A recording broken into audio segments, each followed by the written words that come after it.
श्री वारा पुराण 188वां अध्याय अशोध पिंडकल और श्राद्ध की उत्पत्ति का प्रकरण।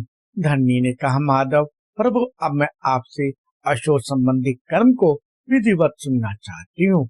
आप उसे बतलाने की कृपा करें। भगवान वारा कहते, कल्याणी, जिस प्रकार अशोध से मनुष्य की शुद्धि होती है वह सुनो। शहरा के तीसरे दिन श्राद्ध करता नदी के जल से स्नान कर चूर्ण से निर्मित 3 पिंड एवं 3 अंजलि जल दे। चौथे, पांचवें और छठे दिन 7वें दिन भी ऐसे ही एक एक पिंड तथा जल देने का विधान है। पिंड की जगह पृथक पृथक हो। 10 दिन पर्यंत क्रमशः इस प्रकार की विधि पालन करना आवश्यक है। 10वें दिन शोर कम कराकर दूसरे पवित्र वस्त्र धारण करना चाहिए। गोत्र के सभी स्वजन तिल, आंवला और तेल लगाकर स्नान करें। 10वें दिन बाल बनवा का विधि पूर्वक स्नान करने के पश्चात भाई बंधुओं के साथ अपने घर जाना चाहिए। 11वें दिन समुचित विधि से एकोदिष्ट श्राद्ध करने का नियम है। स्नान करके शुद्ध होने के बाद अपने उस प्रेत को अन्य पितरों में सम्मिलित करने के लिए पिंड दे। माधवी, चारों वर्णों के मनुष्य के लिए एकोदिष्ट का विधान एक समान है। 13वें दिन ब्राह्मणों को श्रद्धा पूर्वक पकवान भोजन कराना चाहिए। इसमें जिस दिवंगत व्यक्ति के लिए श्राद्ध किया जाता हो उसका नाम लेकर संकल्प करना आवश्यक है। इसके लिए पहले ब्राह्मण के घर पर जाकर स्वस्थ चित्त से नम्रता पूर्वक निमंत्रण देना चाहिए। देवी उस समय मन ही मन यह मंत्र पढ़ना चाहिए, जिसका भाव है, विप्रवर, तुम इस समय यजमान के आदेश अनुसार दिव्य लोक में पहुंच गए हो। अब वायु का रूप धारण करके मानसिक प्रयत्न द्वारा इस ब्राह्मण के शरीर में स्थित होने की कृपा करो। फिर उस श्रेष्ठ ब्राह्मण को नमस्कार करके पाद्यापन करना चाहिए। सुंदरी, उस समय ब्राह्मण के शरीर में प्रेत के विग्रह की कल्पना कर उसका हित करने के विचार से पाद, सामहान, पैर दबाना आदि कार्य पर उपयोगी है। वो में मनुष्य का कर्तव्य है कि अशोध के दिन में मेरे कात का स्पर्श न करे। रात बीत जाने पर प्रातः काल सूर्योदय के पश्चात श्राद्ध कर्ता को विधि पूर्वक बाल बनवाकर तेल आदि लगाकर स्नान करना चाहिए। फिर पृथ्वी को स्वच्छ करके यहाँ वेदी बनवाएं। इसका उपयोग देश, नदी तट अथवा श्राद्ध कर्म के लिए निश्चित भूमि है। ऐसे स्थान पर पिंड दान करना उत्तम है। 64 पिंड देने से यथार्थ सुकृत सुलभ होता है। सुंदरी, दक्षिण और पूर्व की ओर मुख करके ये सभी पितृ भाग संपन्न होते हैं।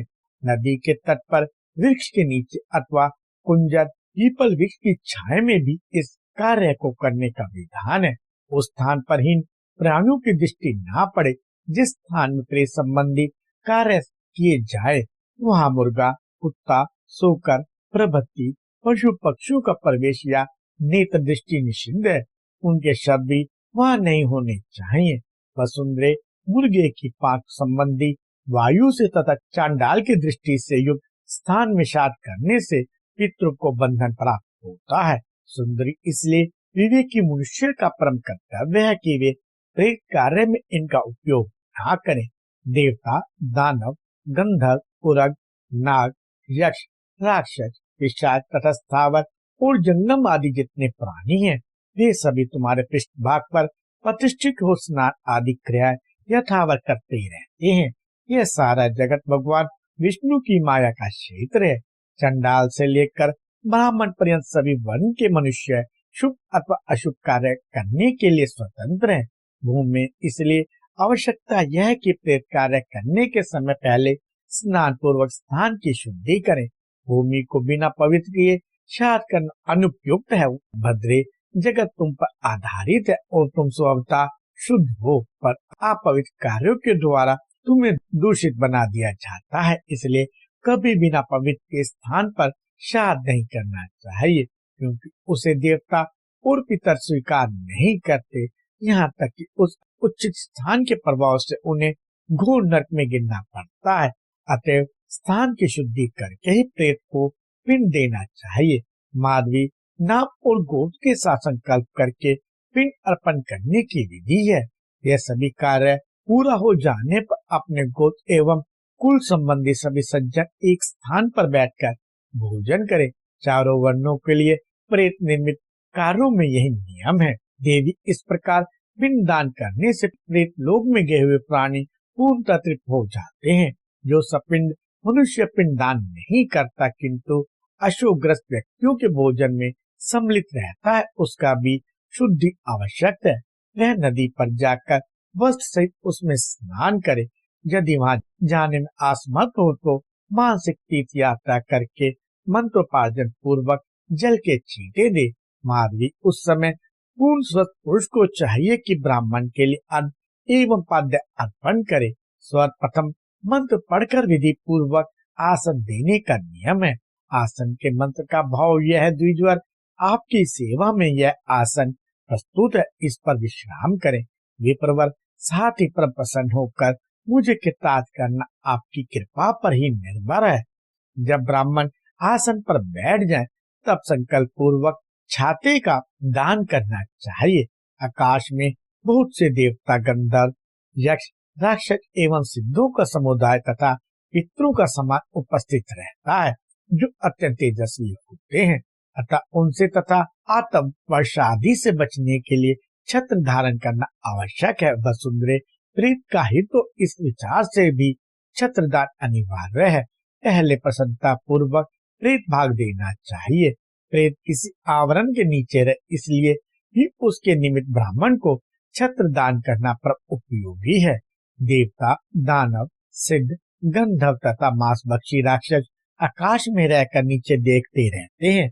उन सबकी दृष्टि पड़ने पर प्रेत विशेष लज्जा का अनुभव करता है। जब प्रेत लज्जित हो जाता है तो उसे देखकर असुर एवं राक्षस उसका उपहास करते हैं। इसलिए बहुत पहले से ही भगवान आदित्य ने इसके निवारण के निमित्त छत्र की व्यवस्था कर रखी है। देवी, पूर्व काल की बात है, एक बार अनेक देवता एवं ऋषि प्रेत लोक में पहुंचे, पर वहां उन पर अग्नि, पत्थर, जलते हुए जल तथा भस्म की दिन रात वर्षा होने लगी। उसी उपद्रव को शांत करने के लिए भगवान आदित्य को छत्र की व्यवस्था करनी पड़ी थी। अतः प्रेत कार्य में ब्राह्मण को छत्र दान अवश्य करना चाहिए। सुबह इसके पश्चात उपना, जूता दान करने का भी विधान है। इसे धारण करने से पैरों को आराम पहुंचता है। इसके दान करने से जो फल प्राप्त होता है वह भी बताता हूँ। यजमान की पुरी में जाते समय उपहान दान करने से प्रेत के पैर नहीं तपते। यह मार्ग अत्यंत अंधकार से व्याप्त, मान कठिन एवं देखने में भाव्य है। उसी मार्ग से यम के लोक में प्राणी अकेले ही जाता है। वहाँ यमराज के दूत पीछे पीछे दंड लेकर शासन करने में सदा तत्पर रहते हैं। माधवी दिन रात धूप की चेष्टा प्रेत को यमपुरी में ले जाने के लिए बनी रहती है। अतः वह सुखपूर्वक काम करते हैं। इस निमित्त ब्राह्मण को उपहान का दान करना अत्यंत आवश्यक है। यमपुरी के मार्ग की भूमि पर तपती हुई बालुकाएं बिछी रहती हैं, कंटक भी बिखरे रहते हैं। ऐसी स्थिति में वह उस दिए गए उपहान की सहायता से कठिन मार्ग को पार कर पाता है। भूमि में इसके पश्चात मंत्र पढ़कर धूप और दीप देने का विधान है। प्रेत के साथ पृथक पृथक इनकी योजना उपयुक्त है। नाम और गोप के उच्चारण से प्रेत उन्हें प्राप्त करता है। इसके बाद भूमि पर कुश बिछाकर प्रेत का आह्वान करना चाहिए। आह्वान के मंत्र का भाव यह है, प्रेत, तुम इस लोक को परित्याग कर परम गति को प्राप्त कर चुके हो।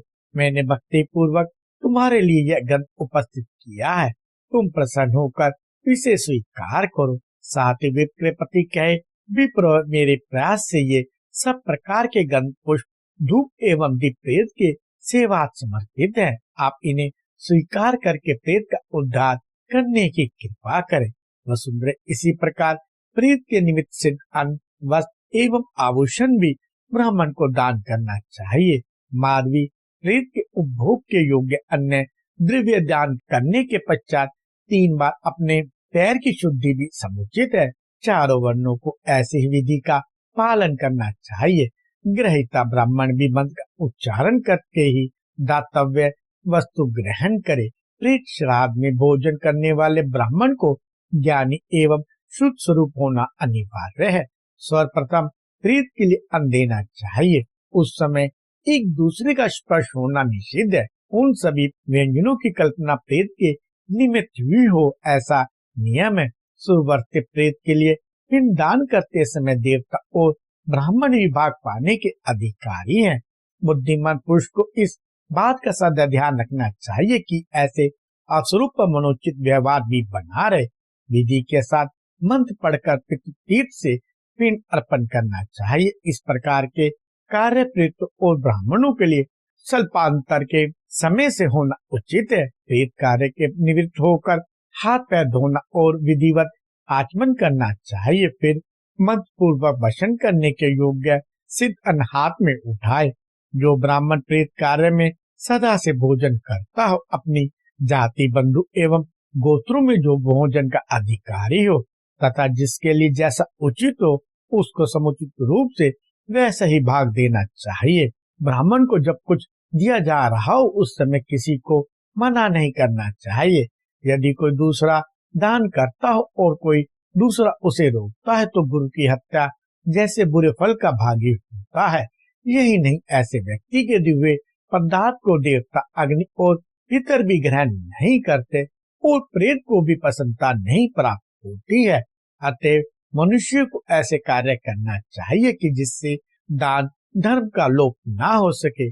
जाति वाले तथा संबंधियों के बीच प्रसन्न मन से जो ब्राह्मण को विशेष रूप से प्रेत भाग भोजन के लिए प्रदान करता है, उसकी अचल प्रतिष्ठा होती है। केवल देखने मात्र से कोई तृप्त नहीं होता। इस प्रकार प्रेत की भावना करके भोजन आदि पदार्थ अर्पण करने के प्रभाव से प्राणी यथाशीघ्र पाप से मुक्त हो जाता है। शांति के लिए जल से विधिवत स्नान कर से झुकाकर प्रणाम करना चाहिए। तत्पश्चात पितरों के लिए दान देने के स्थान पर आ जाए। देवी तुम्हारी भक्ति में निष्ठा रखते हुए मानव को इन मंत्रों को पढ़कर स्तुति करने की विधि है। मंत्र का भाव यह है, वसुदेव आप जगत की माता हैं तथा मेदिनी, ओमी, महाशैल, शिराधारा आदि नामों से विभूषित है। आप जगत की जननी तथा उसे आश्रय प्रदान करने वाली हैं। जगत आप पर आधारित है। आपको मेरा निरंतर नमस्कार है। सुंदरी, इस विधि से जब भक्त पिंड दान करता है तो उसे महान पुण्य प्राप्त होता है। फिर प्रेत के नाम और गोद का उच्चारण करके तिलोदक देना चाहिए। साथ ही दोनों घुटनों को जमीन पर टेक कर श्रेष्ठ ब्राह्मणों को नमस्कार करें।